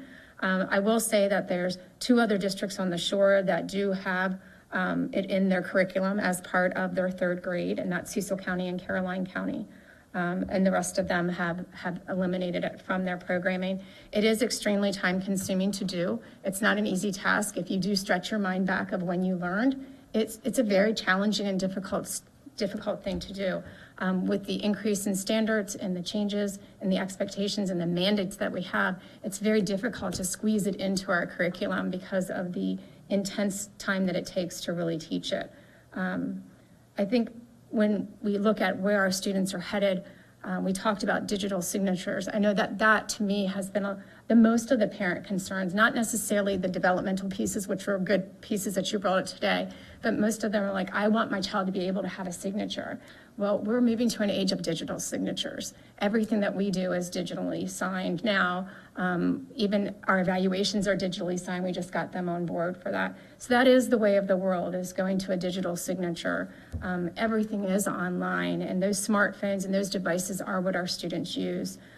So I again, appreciate the research, and I know there's plenty of research to show the positive aspects of it, but I also know that there's as much research on the other side that shows that we are moving through a digital age, that we are building digital literacy, and that there's more than just one way to actually communicate, which would, not just be in cursive, obviously. So, but again, I think you're exactly right. We need to go through the process. We need to put it out and hear from parents. From the public? Yeah. Sure, Yeah. like we always do. Well, that, and I think, of course, I'll date myself, but you go back and look at old deeds and stuff, there's a certain point where they're handwritten, and you've got to be able to read that. Right. Probably 9 out of 10 people don't do that. They don't go back that far. You don't have to go back 60 years to do a title search anymore. Right. So that it's irrelevant there. But I always thought it's something you need to know. I mean, that's how you gotta, but then I can say you get a Christmas card. Nobody writes Christmas cards anymore, Not many, not like they used to. But I think we need it. My question would be, can we fit it in? And, it's like a 5-gallon bucket. only holds 5 gallons. Yeah. You know, I would love to have it, but I'd also like to find out what would be take away. I was gonna And it might be a decision this board makes, it's worth taking it away. But we need to find out what we're gonna do. It's just not something that's just come out and have it too. I think we're gonna have to not lose something, but we're gonna have to downscale something. And I'd like the board to also just entertain the concept that, you know, if we were able to provide resources for parents to be able to pursue that if they so wish to pursue that and provide them with opportunities. I mean, we have a lot of opportunities, especially through iReady, where students do work outside of school to build certain skill sets. And so, you know, I don't know how it will go, but I'd like to see that as an option on the table. When we do discuss it with parents, that is that a viable option to be able to offer these outside opportunities for students to access specific resources that we would provide for them. So I'd like to just put that out there in case we can't, or in case the board decides there isn't anything that we can take off the plate. You know, if that's the case, could we have an alternative? So I'd like to just keep that on as an idea out there. Mr. Smith, you bring up a very valid point. I have had discussion with staff about where it would actually fit in. Time is a big concern that we have. With all the other standards that we have to present in English language arts, it will cause a big carve out. And so what will we be missing with that? I mean, that's, I think, something that, as a board member, I would ask the question is, I like it, I think it's a good idea, but can we afford it? And I mean, when I say afford it, time, can we afford the time to do that? Would be my question, then we can make a decision on, you know, well, yeah, we won't, you know, but I hear all these things changing, and the math scores and this and that, and, you know, then all of a sudden, well, okay, you're taken away from, what do you mean taken away from? There's only so many hours in a day, and they're in school. That's pretty unique to sit there and say, you know, you could have a separate program where parents could actually and do some extra stuff. But then I sit there and think, if we're going to do it right, we got to offer it to everybody. And that's when you really start dividing people, because there'll be some that are ability to do it and some don't have the ability to do it. And that would concern me somewhat too. Not, you know, but. So in your concept of kind of not, you know, putting it out there, are you thinking of like a survey where you would want, you know, because we've done surveys, especially like the calendar's a perfect perfect example of that, where we'll send out under Dr. Kibler's leadership, he'll send out the 3 calendars and ask the community to kind of weigh in and vote. Is that what you were thinking? I wasn't thinking anything at the time, how logistically it would be done, but, yeah, because other times we've put, well, action items, you know, that have been out and people can make comments, but we've also done it that way before, and I think that would be great, or any way to do it. I mean, So I was going to let if Dr. the rest of the Kibler board weigh in. is fine with that. I was just gonna say, if we would do something like that, like in a survey, my experience and kind of statistical background would just say, like, we can't just put a question out and say, would you like to see cursive writing added back in the curriculum? Sure. Just like you couldn't do that for any topic, because you'll get people just yes or no. I think we would need to put the caveat in there with Dr. Sprankle's team of what we might propose would have to be missing, or you need to make sure that you're putting in there somehow This is what the ramifications of a decision like that would be, I think. Like, would you be willing to give up this to have this, or do you think? Correct. And I mean, it can start just, Yeah, would you be supportive of putting cursive writing into the curriculum? You can just say that yes or no, but there needs to be another question underneath that then says, okay, if you answered yes and we're going to do that, here are the ramifications. Which pieces of that do you or do you not support? You know, for making. How about if we come up with a recommended survey and the board review that survey and determine whether, or tweak, you know what I mean, determine some comments and suggestions for changes to it. But if we could just come up with at least a good structure to start with, like a springboard for you. Sure, some kind of notice that the board is potentially going to consider this, and yeah. You know, Would it be would beneficial be to have both at the any same time. hyperlinks in it as well, that to take us to some surveys, or I mean, some websites that would have studies or anything, you know, information they could read about pros and cons of it as course. well? If they And maybe wanted we to could have tap that. into some of the literature that Ms. Capes found You too. want like all that couple hundred pages? Well, I'm not gonna type or write it all, but I could link it. I guess I thought of a nice example maybe to support what I was saying. It goes before our state legislature almost every year to put a high school graduation requirement of a financial literacy course. And everybody is very supportive of that idea. But one of the reasons it doesn't pass is because then they think about all the graduation requirements that we already have and what are you willing to take away to put that course in.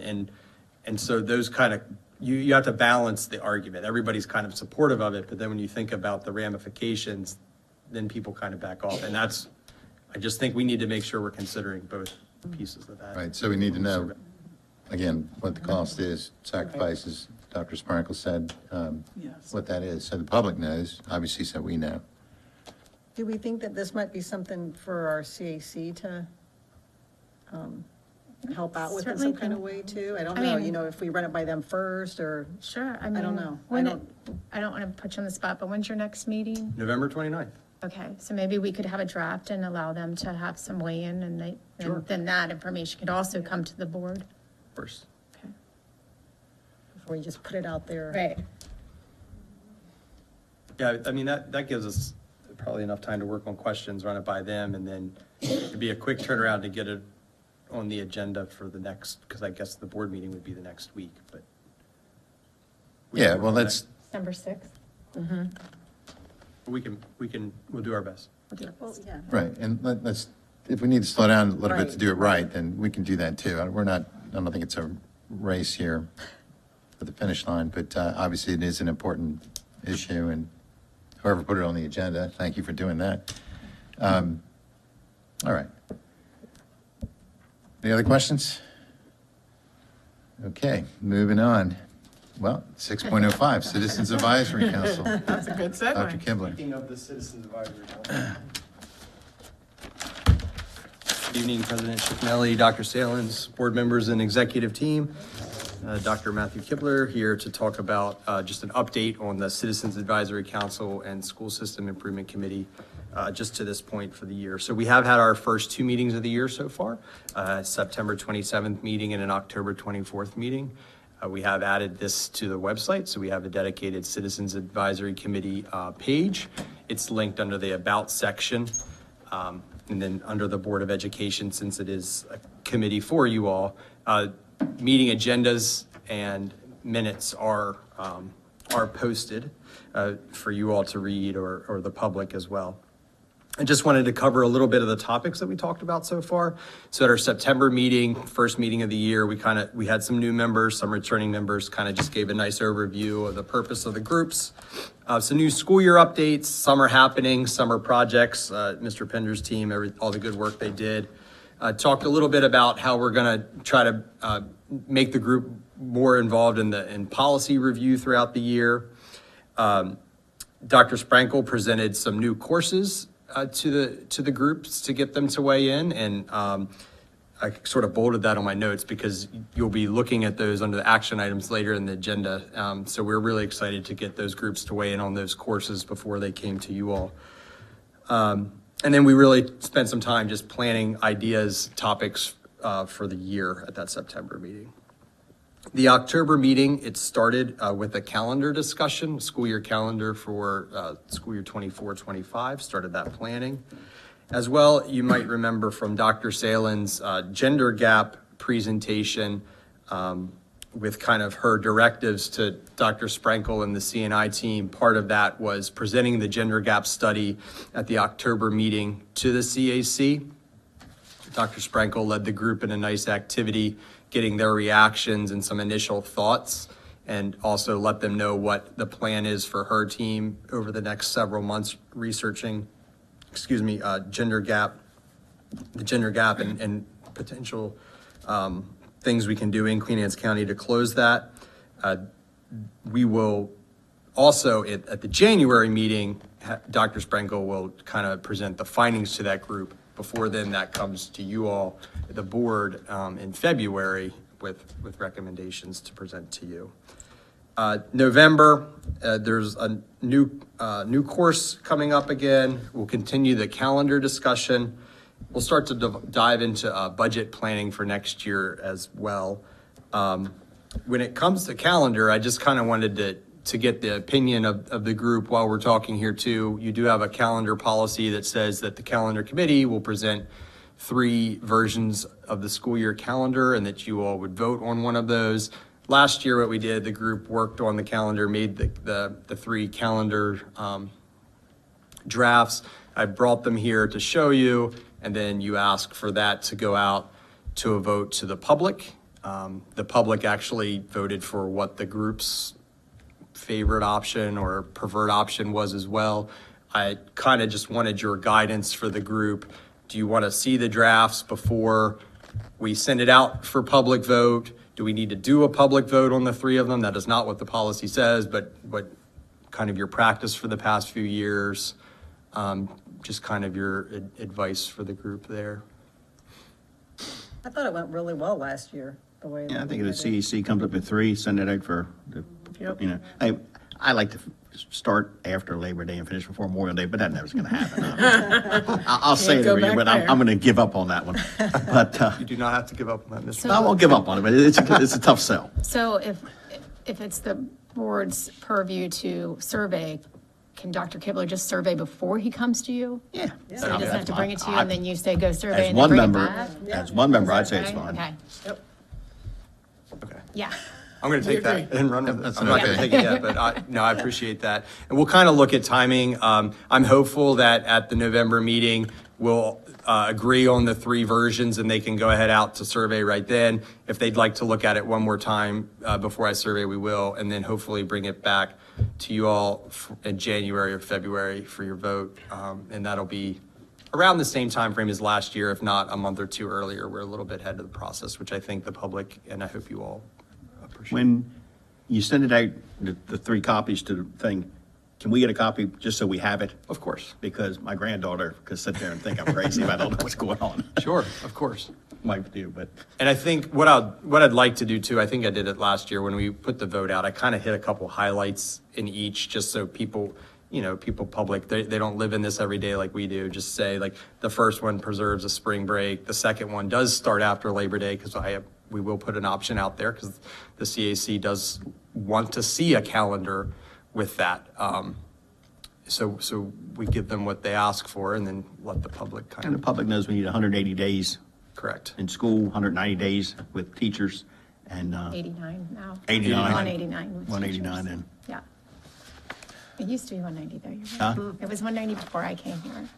You cut us a day? No, I didn't. No, I mean, it was one, and then they changed it, I think, right before I got here. Sid would know this. That's history. correct.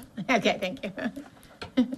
So yeah, and then the January meeting, I did mention the gender gap, continue the budget discussion and capital improvement planning as well, and kind of how it relates to the budget planning. So that's kind of the next couple months overview. But it's been great, really trying to get the groups involved and make sure that it's not just us as employees and board member talking to the groups, but getting their input on topics. And I think it's been well received. I hope Mr. Smith, Ms. Bennett, and Dr. Sprankle would agree. It's hard to get through the agendas quickly. They're always packed, so we'll add cursive writing to those too. Any questions on that? Anita? No questions? All right. Thank you. Acceptable use of technology and electronics, Dr. Kibler. I'll just stay right here. So I do have 2 policies. The first one is the acceptable use of electronics policy. So what we're bringing tonight is a first read of this policy to make a few edits to it. So I did present at the work session a policy review calendar for the year. So we're in this first month of that. So this acceptable use of electronics policy is kind of overseen by a few departments jointly, accountability department being one of them. So I offered to present it tonight. Again, this is a first read.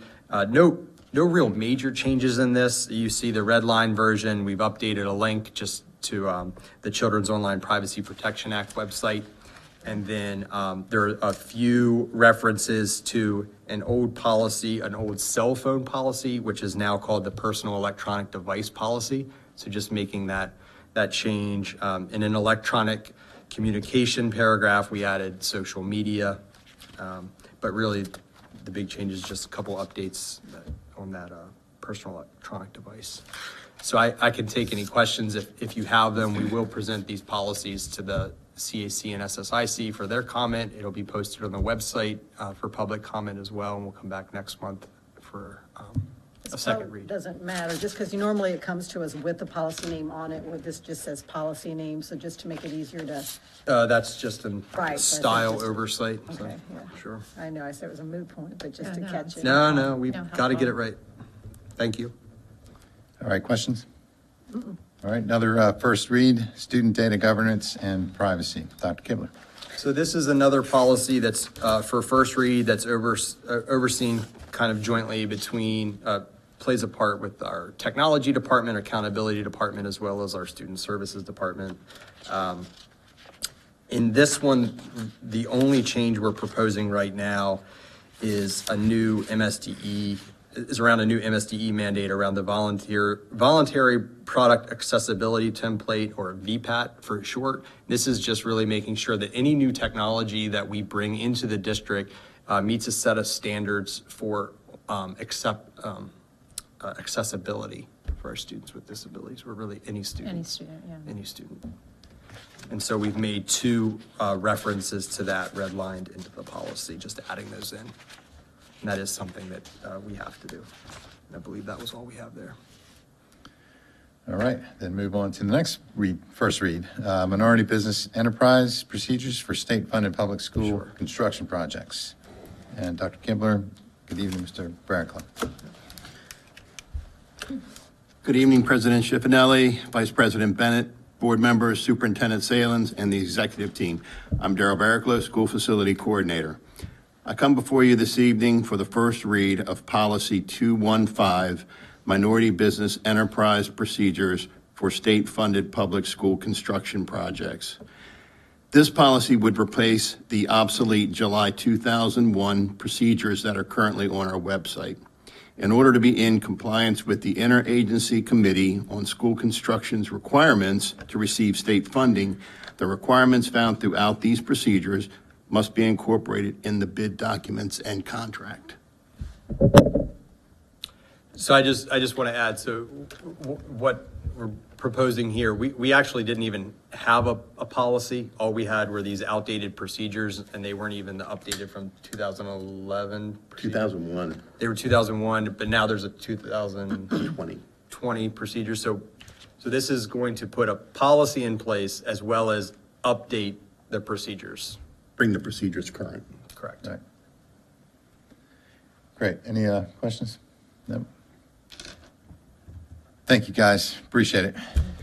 Now, we're set to take a break, and we always ask, at least the board members, give us a thumbs up. Run it. Good. Yeah, but you know what? Staff, does anybody want to take a break? Because we always ignore the staff, I feel. Mr. Bell, you need a break? Because you're coming up next. All right. QACTV doesn't need a break. All right. Well, if at some point you feel you need a break, take it. Oh, HR report first. Okay, Human Resources Substitute Bus Driver Report. Do I have a motion? And Mr. President, I move that we accept the HR report as presented. Second. Motion and second. All those in favor say aye. Aye. All right, good evening, Mr. Bell. First thing, new course approval, visual journaling. Yes, good evening, Reading President. about that. Go ahead. Good evening, President Schiffinelli, Dr. Salins, members of the board, executive team. For the record, I'm Michael Bell, Supervisor of Visual and Performing Arts, K-12, Media, K-12, Title IV, Part A, and MSD Fine Arts grants.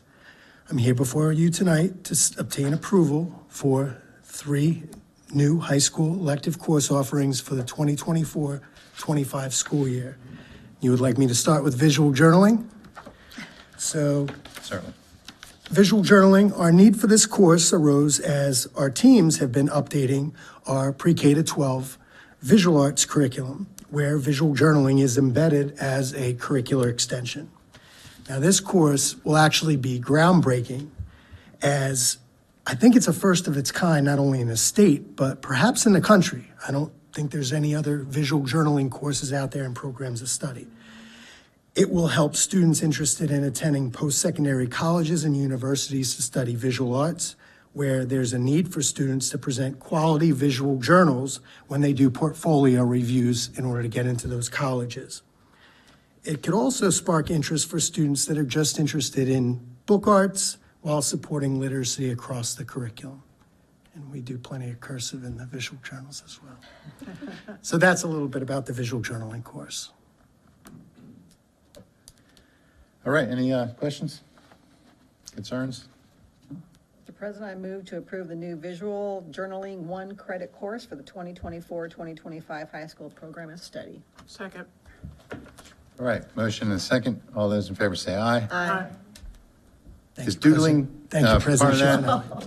Schiaffino. Doodling To- included in that? Am I visual? To a high level, and if you can imagine, there's also traditional book arts where you can learn how to make them by hand, but there's also non-traditional books that could be made as sculptural, three-dimensional books. So there's lots of, if you come out to art scene, you're going to see a lot of the students' visual journals that are amazing in all kinds of shapes and forms. And it's really a journey through their thoughts as well as their process versus the final product, which is why it happens in their AP sustained investigations as well. They need those sketchbook pages that show evidence of the process. Didn't Please you tell tell him to him, work in math, right?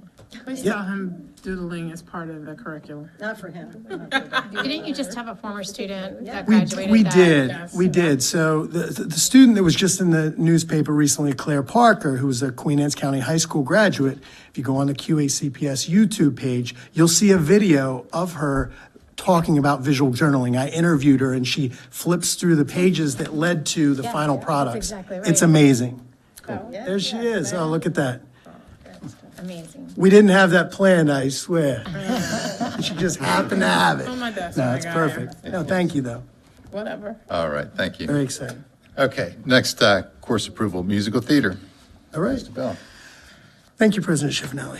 So our need for musical theater course, that arose to build off of the music and theater arts courses that we've been building into our middle school programs, so that those students also have a place to go. Currently, the only introductory course for students interested in theater at the high school level is Introduction to Theater. And from there, students can choose one or two tracks, where they go Actors Studio 1 and 2, or they go play directing, play production. So musical theater provides another option for students that it might not fit their mold to just jump right into Introduction to Theater. Maybe they love performing at the middle school. If you've been out to some of those middle school performances, I mean, those were amazing. So those students could jump right into musical theater. All right, I think we should actually do the motion first, and then I think about it. Do I have a motion? Yeah, Mr. President, I move to approve the new Musical Theater 1 credit course for the 2024-2025 high school program of study. Have a second? Second. Okay, motion and a second. Do we have any discussion, questions? Nothing? All right, in that case, all those in favor say aye. Aye. Thank you, President Schiaffino. Yep. Moving on to the third one, string orchestra. So the need for a string orchestra course arose from interest that students who are working in strings at Sudlersville Middle School. And they've been working at it. This is the third year that we have students, a small group that have been performing with strings. So this would provide them a pathway when they get to the high school level. Currently, we do not have a string orchestra course at the high school level. So there's a need for one, not only for those incoming freshmen for the 2024-25 school year that gain an interest in middle school to have that pathway, but just for all students in general. If there's a need and there's students that could sign up for that course, then they would have that, option in their schedule. So it's an elective again for string orchestra. All right, do you have a motion? Mr. President, I move to approve the new String Orchestra 1 credit course for the 2024-2025 high school program of study. Second. All right, motion and a second. Do we have any discussion? Only question. Sure. And this is both schools. Yes, the course, that when it goes in the program of study, it's offered for both schools, absolutely. I just, when you said Sudlersville, I know they come up with certain things, but it goes to both and available to both. It would be available, the first step is gaining the course approval. From there, we see if there's enough interest At each from school. both schools to take the course. If there is enough interest from both schools, the next step, it would go to the high school principals to work out a schedule that would be conducive to be able to offer that course at both schools. Is Sellersville the only one that does strings right now? It is. It began as an initiative. It was a unique situation where Betsy Babylon happened to be a very talented instructor who came from a strings background. And so she had the ability to teach some students. Principal Watkins at the time went out and obtained grant funds in order to supply string instruments for students that may not have been able to rent instruments depending on their situation. And then I was able to also obtain a grant to keep that funding alive, and I continue to do so for the current 8th graders. And through Rick Strittmater at the Queen Anne's County Arts Council, we put together a grant for $20,000 for them to be able to do that. We just got approval from Rick Strittmater for an additional grant to help out any students that are unable to rent those instruments at the high school level for an additional $10,000 this year. So we'll be working with Luke Whitehair, who I just launched on the podcast today. He's offering to teach that course next year at Queen Anne's County High School. So, yeah, Amazing. very exciting stuff happening. So. My daughter came home with a cello on her back and her book bag on her front, because that's how Miss Babylon told her to carry. I'm like, thought you were playing violin. She's like, she said I had good cello arms. I'm like, okay. That's awesome. She's amazing, and Yep.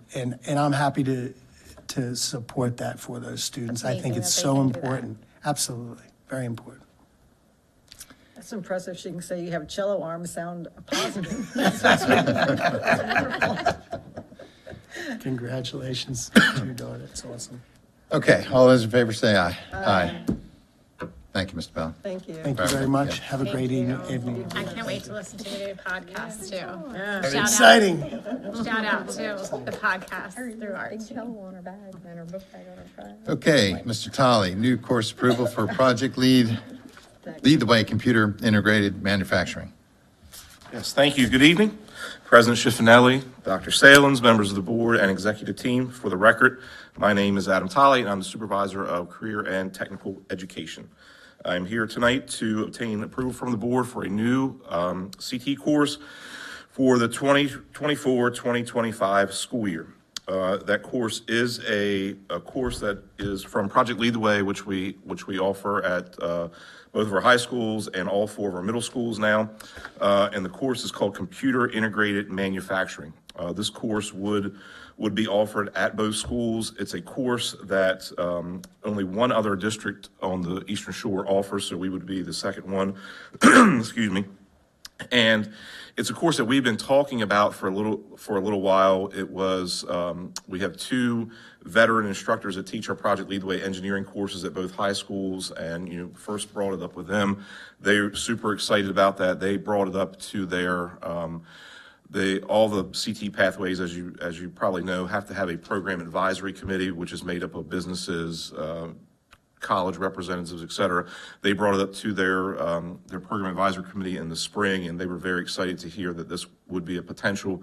I've talked to 2 representatives from very large manufacturing businesses in Queen Anne's County, and they're very excited about the potential of this course. And basically, this course really teaches about manufacturing, the history of manufacturing, but this is an advanced manufacturing course. A lot of times when we talk about manufacturing, people have the idea of the old assembly lines, and that is so much far from the truth now. Our facilities are just absolutely amazing. And this course basically teaches them about the robotics of manufacturing, how the machines are programmed. So there's a lot to it, which would really, be a benefit for them when they go out into the workforce to have this experience.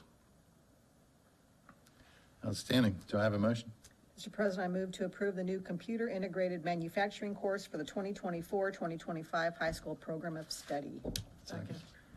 Any discussion, I questions? just had one question. The two businesses you talked to, did they talk that they would be offering apprenticeships or after? We've actually had the one business, we had a youth apprentice. They were one of our first businesses. And the second business, we have students that are working there currently, both on opposite ends, one in Kent Island and one on the northern part of the county. So Great. it's very exciting. Can I just Would make a there be- comment? Go ahead. I'm Would there sorry. be any certification at some point as we continue to evolve in this course? Yes, and that's a focus of ours for all of our courses as Blueprint, really ramps up that requirement that, we offer certification. So definitely certification offered with that. And potentially, we were going to offer this initially as an elective course, but Dr. Salins and I have had, many comments and our conversations about potentially doing a total advanced manufacturing pathway. So this is sort of our foray into that. To start it out, it was the really the easiest way to do it, and Project Lead the Way offers some excellent courses. So we were excited. And that's what I was just going to say, thank you, Adam, for your leadership with this, because when I first came on board, my experiences and opportunities were for the full-blown advanced manufacturing pathway, which was amazing, and took many years to get, to dig through there and get it to be approved. And Adam got it, ran with it, and has just made it happen, which is awesome. And I'm so excited about it because it's bringing businesses into the school district, and it's just another opportunity for our students to get such an amazing skill set for when they walk away and they work within our communities. So Absolutely. thank you. This is kind of a little passion for me, and I really appreciate you pushing for it. It's great, and also, and then I'll close out. Chesapeake College is also beginning to start a manufacturing pathway of their own. So this is something where I'm actually going to a meeting at Chesapeake this month it's a manufacturing consortium meeting, and so it's something that we would be able to partner with, Chesapeake College, that they could, our students could leave here and then, increase their education at Chesapeake with this. So Thank you. I'm great so opportunity. excited about it, really. Thank you.